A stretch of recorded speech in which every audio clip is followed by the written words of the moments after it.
पहले अपने शिव गुरु के चरणों में प्रणाम करती हूँ, मैया पार्वती के चरणों में प्रणाम करती हूँ, लीलम दीदी हरेंद्र भैया के चरणों में प्रणाम करती हूँ, सभी गुरु भाई गुरु बहन के चरणों में प्रणाम करती हूँ। मेरे प्रणाम को स्वीकार कीजिए। गुरु भाई गुरु बहन एक कथा सुनाने जा रही हूँ, कृपा करके कथा को ध्यान से सुनिएगा। ध्यान से सुनने से ज्ञान मिलता है, आधी अधूरी कथा नहीं सुनना चाहिए, क्योंकि शिव गुरु को अपमान होता है। पूरा कथा सुनने से कथा के रहस्य के बारे में पता चलता है, कथा में क्या बताया गया है, क्या समझाया गया है, उसका भी ज्ञान मिलता है। इसलिए कथा को हमेशा पूरा सुनना चाहिए, ताकि ज्ञान मिले, अच्छे बुरे का पहचान हो सके कि क्या कार्य हमको करना चाहिए तो अच्छाई के रास्ते पर चलेंगे, और क्या नहीं करना चाहिए जो बुराई के रास्ते पर जाए, इसका ज्ञान हो जाता है। इसलिए कथा को हमेशा पूरा सुनना चाहिए। अगर मेरा ये कथा शिव कथा आपको अच्छा लगा तो कमेंट में लिख के जरूर भेजिएगा। चैनल को सब्सक्राइब कर लीजिएगा कि जो भी मैं वीडियो डालती हूँ नया नया कथा का चर्चा का, वो आपके पास पहुँचता है। आप हमारे वीडियो के अपना प्यार ऐसे ही देते रहें। एक गांव में एक कमला नाम का एक लेडीज रहती थी। कमला नाम का जो लेडीज रहती थी एक गांव में, उसके एक लड़का था। कमला की ज्यादा जमीन जायदाद नहीं था, बहुत गरीब थी। अपन मेहनत मजूरी करके दोनों माँ बेटा रह रहे थे। एक दिन क्या हुआ कि कमला के लड़का जो था उसका नाम राजू था। राजू ने अपनी माँ के पास आया और माँ से बोला, माँ मैं शहर जाना चाहता हूँ कमाने के लिए। कमला बोली कि बेटा शहर में मत जाओ, क्योंकि शहर में जो है जो काम धंधा सीख के जाते हैं उनको जल्दी नौकरी मिल जाती है, जो नहीं सीख के जाते हैं उनको टाइम लगता नौकरी मिलने में, और जब नौकरी नहीं मिलेगी तो खाओगे कहाँ से और रहोगे कहाँ, किराए पर मकान भी चाहिए। सो अभी रहने दो कि यहीं कमाएंगे यहीं खाएंगे, अपने गांव में रहेंगे। तो राजू ने बोला, नहीं माँ उसकी चिंता मत करो। कमला बोली, क्यों? तो राजू ने बोला, माँ मेरा जो दोस्त है ना दूसरे गांव पर जो रहता है, जिसके साथ मैं पढ़ा हूँ, वो जो है शहर में ही रहता है। शहर में उसका किराए पर मकान लिया है और वहीं रहता है, और मैं भी वहीं जा रहा हूँ, रह लूंगा।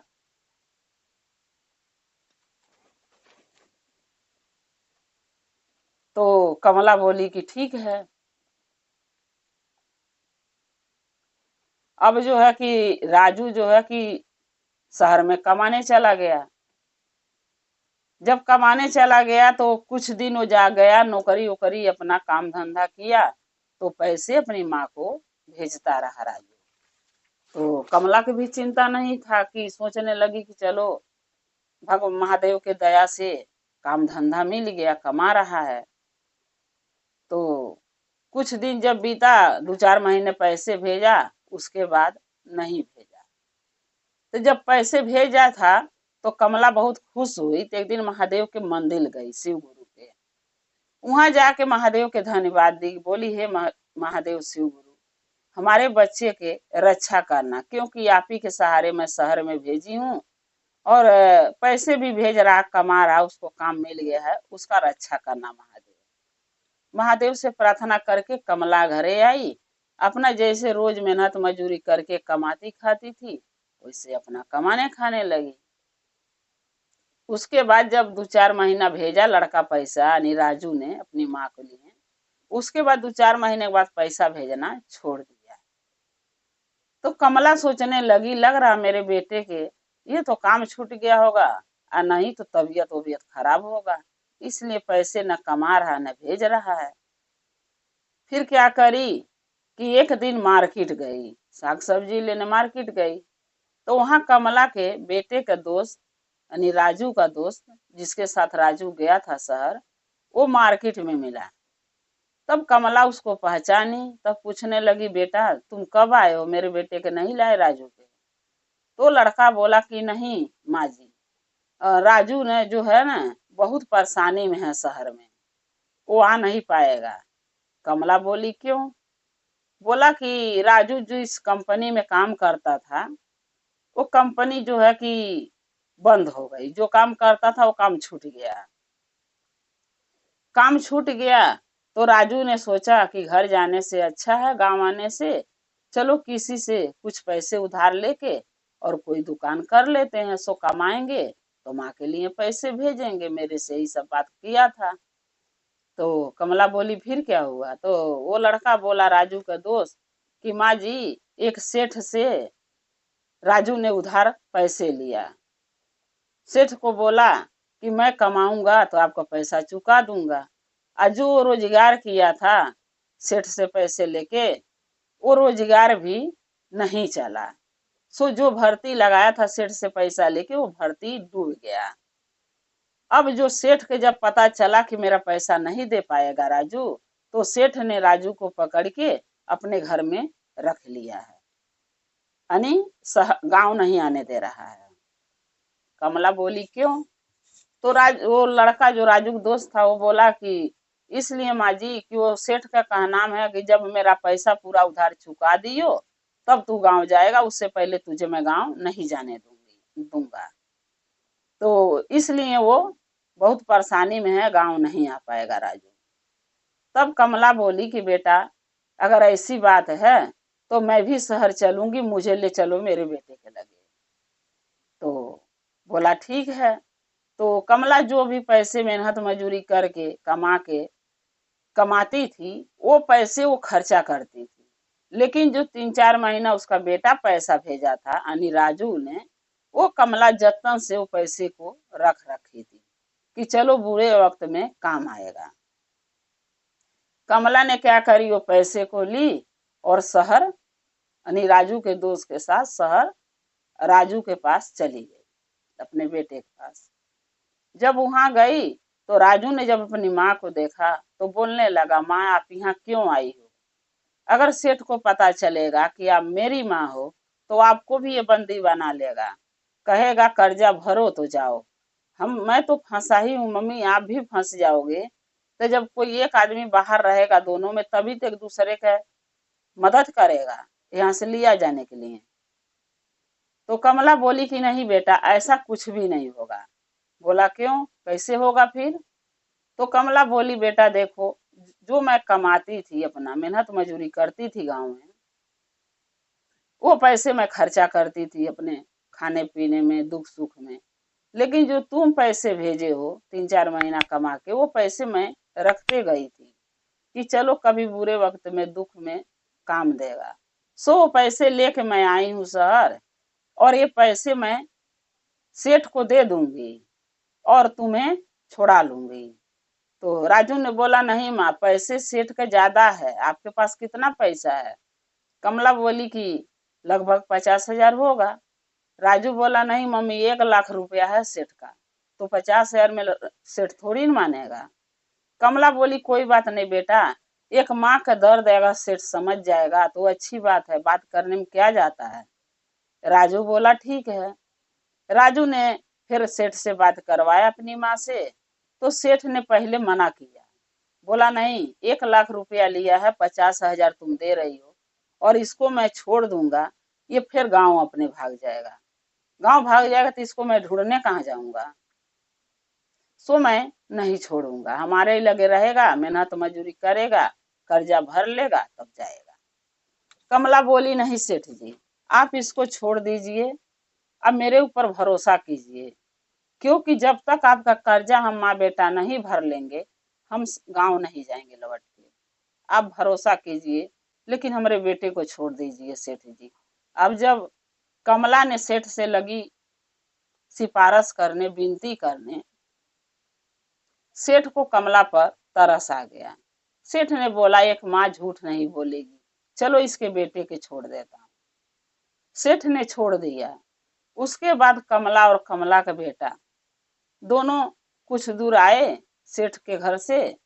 तो रास्ते में बैठ के एक पेड़ के नीचे सोचने लगे।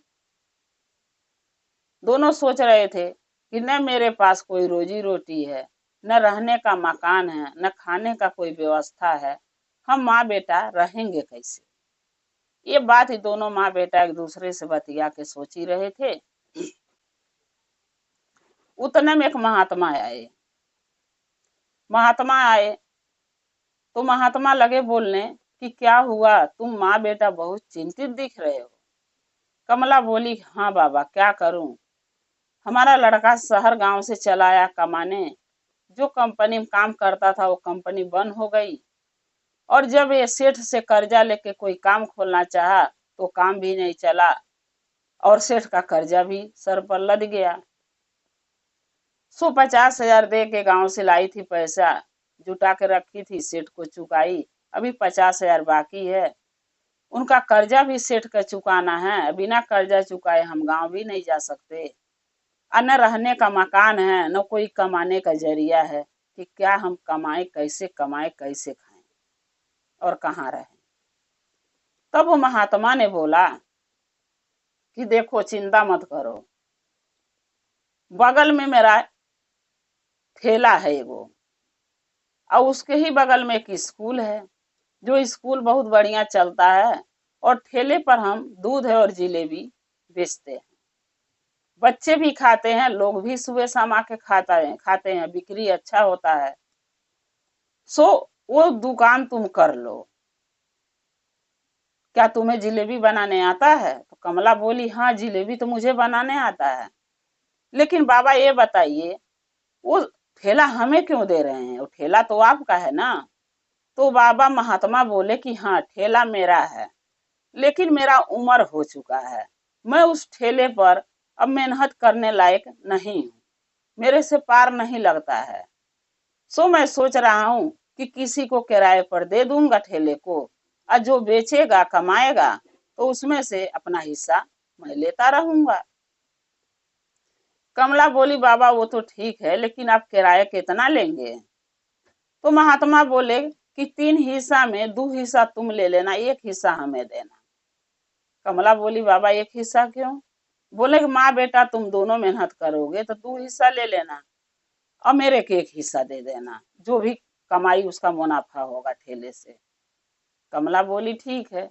फिर कमला बोली, बाबा रहने की भी व्यवस्था नहीं है, रात भर मान लो दिन तो कट जाएगा ठेले पर दूध जिलेबी बेच के, लेकिन रात में हम लोग कहाँ रहेंगे, उसका भी चिंता है। तो वो बाबा फिर बोले यानी महात्मा कि बगल में ही मेरे थोड़ा पास में झोपड़ी है, वहां 2 झोपड़ी है, एक में मैं रहता हूँ, एक में तुम रह लेना। बोली ठीक है। अब माँ बेटा उस झोपड़ी में रहने लगे और ठेला पर दूध जिलेबी बेचने लगे। दूध जिलेबी खूब बिक रहा था, अच्छे से बिक रहा था, कमाई हुआ।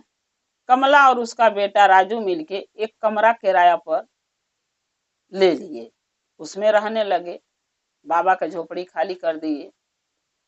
और उसके बाद जो है, जब कमला दूध जिलेबी रोज बेचती थी तो अच्छा बिकता था। कुछ लोग तो पैसे से खाने आते थे, कुछ लोग जो गरीब दुखिया बच्चे रहते थे, औरतें रहती थी, तो ऐसे ही चली आती थी।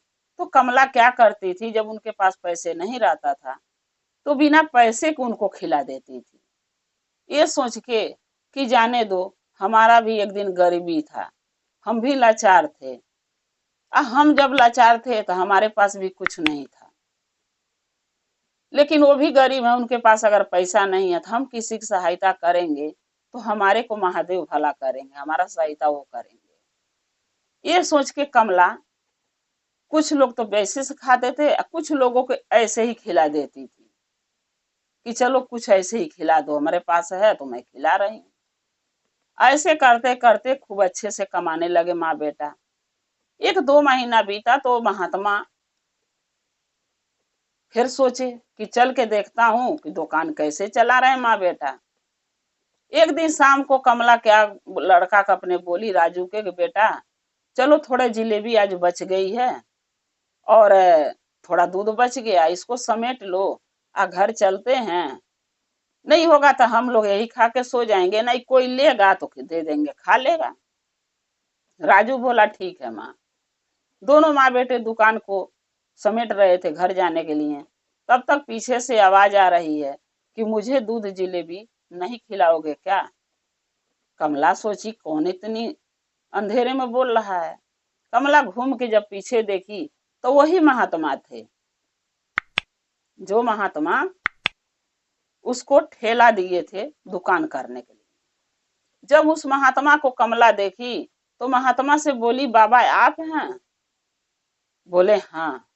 बोली, बाबा आइए, दूध जलेबी तो है, बैठिए मैं खिला रही हूँ। कमला कटोरी में जलेबी और गिलास में दूध दी, बाबा बैठ के आराम से खाएं। फिर कमला बोली कि बाबा देखिए ना, बिना आपसे पूछे जो है कि हम कुछ पैसे से दुकान चलाते थे, कुछ फ्री के लोगों के खिला देते थे, गरीब लोगों के। कहीं इस बात से आप नाराज तो नहीं है कि हम आपका हिस्सा अगर मान लो आमदनी कम हुआ तो कम दें हम तो? बाबा बोले नहीं, हम इस चीज से नाराज नहीं, हम खुश हैं, चिंता मत करो। फिर कमला बोली कि बाबा जो भी हम दुकान में नफा आया है ना, वो आपको मैं निकाल के अलग से रख दी, आप लीजिए हिस्सा। मैं सोच रही थी कि राजू को भेज के आपका हिस्सा आपको दिलवा दे दूं, लेकिन राजू जा नहीं पाया किसी कारण से। बाबा आप आ गए, आप लेते जाइए आपका पैसे। तो वो महात्मा बोले कि नहीं, मेरा हिस्सा मुझे मिल चुका है। राजू ने बोली, कमला ने बोली कैसे? महात्मा बोले कि देखो, जो तुम फ्री के लोगों गरीब के जो तुम खिलाती थी पिलाती थी, सो वो हिस्सा मेरा मिल गया है, क्योंकि तुम गरीब का दुख समझी, गरीब को खिलाई, गरीब को पिलाई, उनकी मजबूरी समझी, सो मेरा हिस्सा वही है। तुम टेंशन मत लो, मुझे कोई हिस्सा नहीं चाहिए। ये बात कह दिए बाबा। कमला सोचने लगी कोई साधारण बाबा तो नहीं लग रहे हैं। बोली, बाबा आप हैं कौन? आपने हमारी इतना सहायता किया, ठेला दिए, दुकान लगाई, रोजी रोजगार चला मेरा, सेठ का मैं कर्जा भी चुका दी सारा, आप ही के किए हुए, यानी आप ही के आशीर्वाद से। आप हैं कौन? तब महात्मा बोले कि देखो, अगर मेरा दर्शन करना चाहती है तो मुझे देखोगी? बोले हाँ। महात्मा ने क्या किए? वो महात्मा कोई और नहीं थे, हमारे देवों के देव महादेव शिव गुरु थे। अपने असली रूप में आए और कमला के उसके बेटे को दर्शन दिए। बोले, तुम्हारा दुख देख के मैं तुम्हारा सहायता किया, और हमसे तो तुम प्रार्थना करी थी ना हमारे बेटे का रक्षा करना, हमारी रक्षा करना, सो तुम्हारा हम रक्षा किए। हम तुम्हारे ऊपर बहुत खुश हैं, तुम्हारे भक्ति भाव से। बोलो तुम्हें क्या चाहिए? अगर और कुछ चीज की आवश्यकता है तो हमसे मांग सकती हो। तब वो कमला बोली और राजू दोनों माँ बेटे बोले कि नहीं बाबा, अगर मुझसे कोई गलती हुई हो माँ बेटे से तो आप क्षमा कर दीजिएगा, क्योंकि हम आपको पहचान नहीं पाए कि आप हमारे भोले बाबा शिव गुरु हैं। हमसे गलती हुई तो मुझे माफ कर देना। तो महादेव बोले कि नहीं बेटा, तुमसे कोई गलती नहीं हुई है। मैं बहुत खुश हूं कि माँ बेटे अपनी मेहनत से कमाए, खाए और ईमानदारी से मेरा हिस्सा भी देने को तैयार हो गए। जो गरीब दुखिया है उनका भी पेट भरते रहे, फ्री का नहीं भी पैसा था फिर भी उनको खिलाते रहे। ये सोच के कि किसी के ऊपर दया करना अच्छा बात है, तो तुम भलाई का काम किए हो। सेठ का कर्जा भी चुका दिए, अब तुम कमाओ खाओ, इस ठेले से खुश रहो। महादेव ने आशीर्वाद दे के चले गए, बोले कि तुम्हें माँ बेटा के कभी कोई चीज की कमी नहीं होगी। इस ठेले से तुम इतना कमाओगे कि एक दिन अपना मकान लोगे, अपना दुकान होगा तुम्हारा। आशीर्वाद देके महादेव भोले बाबा चले गए। कमला और कमला के बेटा राजू दोनों दुकान पर मेहनत खूब लगे करने। कमाते कमाते एक दिन इतना पैसे धन कमा लिए दोनों माँ बेटा उसी ठेले से दूध और जिलेबी बेच के, वो अपना फ्लॉट कीन लिया, अपना मकान बना लिए, और उसी एक और जमीन लेके जो वहां पर खूब बढ़िया मिठाई की दुकान खोल ली। अब माँ बेटे के पास न धन की कमी रह गई, न घर की कमी रही, न दुकान की दिक्कत। सब उनके पास हो गया महादेव के कृपा से। कमाने खाने लगे माँ बेटा, अच्छी से अपना जीवन बिताने लगे। उनका दुख महादेव दूर कर दिए। जैसे शिव गुरु महादेव कमला के और राजू के यानी उसके बेटे का दुख कष्ट दूर किए, गरीबी दूर किए, वैसे भोलेनाथ महादेव सबका दुख कष्ट दूर करें, सब पर दया करें। इसीलिए कहते हैं गुरु भाई गुरु बहना कि अगर धन है आपके पास, चाहे किसी के पास है, तो धन से किसी का भला कीजिए। दर है, दुकान है, कोई रोजगार है, खाने पीने का सामान है, अगर कोई आ रहा है उसके पास नहीं पैसे है, तो ये सोच के उसको खिला दीजिए कि हम किसी का भला कर रहे हैं, हम किसी भूखे का पेट भर रहे हैं। क्योंकि महादेव भी यही कहते हैं कि जब हमारे भक्त, हमारे शिष्य शिष्या किसी का दुख तकलीफ समझेंगे तो हम भी उनके ऊपर खुश रहेंगे, हम भी उनके ऊपर दया करेंगे। इसलिए दान पुण्य करना, किसी के दुख में काम आना, किसी का भला करना, किसी भूखे के भोजन कराना, प्यासे के पानी पिलाना, किसी गरीब के दुख में शामिल होना, ये पुण्य का काम होता है, सो करना चाहिए। जिसके वजह से अपना भी अच्छा कर्म होता है, अगला जन्म बनाते हैं हम लोग, महादेव भला करते हैं और महादेव का दया और कृपा हम लोग पर सदा बनी रहती है जब हम दूसरे का भला करते हैं, दूसरे का दुख समझते हैं। तो गुरु भाई गुरु बहना, एक कथा गुरु के चरणों में रखते हुए मैं यही कहूंगी कि अगर आपको ये मेरा कथा, महादेव का चर्चा अच्छा लगा तो कमेंट में लिख के जरूर भेजिएगा। चैनल को सब्सक्राइब कर लीजिए कि जो भी मैं वीडियो नया नया डालती हूँ वो आपके पास पहुंचती रहे। आप हमारे वीडियो को ऐसे ही देखते रहें, अपना प्यार देते रहें। अगर हमारे चैनल पर आप नए हैं तो चैनल को सब्सक्राइब जरूर कीजिएगा ताकि मेरा वीडियो आपके पास पहुंचे। हमारे वीडियो के आप ऐसे देखते रहिए, अपना प्यार देते रहिए। हमारा और आपका रिश्ता ऐसे ही शिव परिवार से जुड़ा रहे। हर हर महादेव, घर घर महादेव। महादेव के दया और कृपा आप लोग पर सदा बना रहे। शिव गुरु सदा आप लोग के साथ रहें। जय शिव गुरु।